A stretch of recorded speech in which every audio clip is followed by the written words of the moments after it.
बचा सकता। इन गंभीर स्थितियों में जब सरकारें विफल नहीं शिक्षक रखने में, नियुक्तियां नहीं हो सकी, नियुक्तियां देखिए हम बता रहे हैं, आश्चर्य का विषय है, वर्षों से अगर हमारा आयोग गठित हुआ तो उसने क्या किया? वेतन, अच्छे वेतन भत्ते मिल रहे हैं, आवास मिल गए हैं, लोग रह रहे हैं, काम कोई नहीं।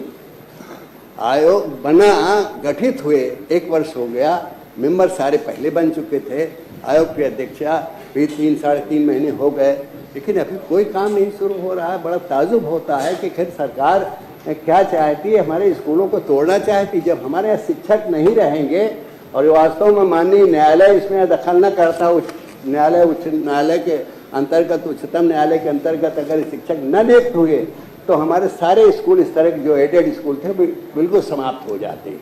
शिक्षकों को कुछ हाई कोर्ट और उच्चतम न्यायालय के आदेशों के तहत शिक्षक पहुंच जाने से हमारे स्कूल संचालित रहे। आज तक वो संचालित हैं और इस आशा में टीचर अब भी काम कर रहा है, भले उसे वेतन बंद कर दिया गया।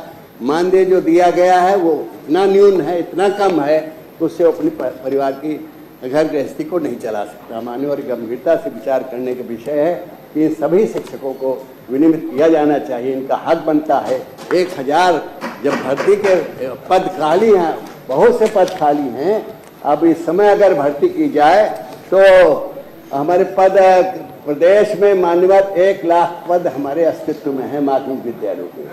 1,13,500 पद थे, 12-13 में हमारे विलुप्त किए गए।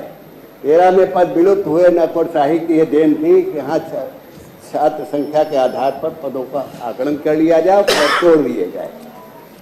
1 लाख पद बचे। 1 लाख पद अस्तित्व में है, अभी घटाए नहीं गए।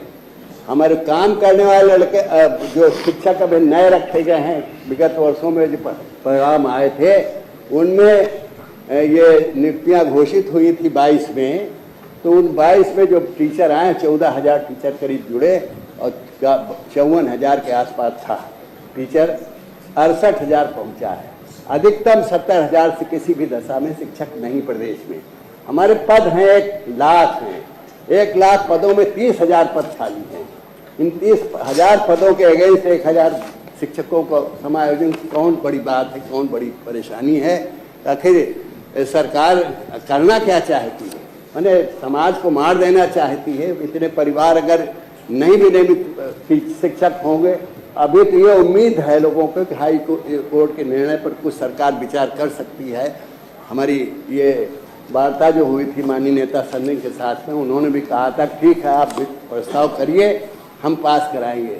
ये माननीय हमारे नेता सदन का, हमारे 10-12 सदस्य, हम लोग 10 लोग बैठे थे। 10 MLCs के बीच मध्य में माननीय नेता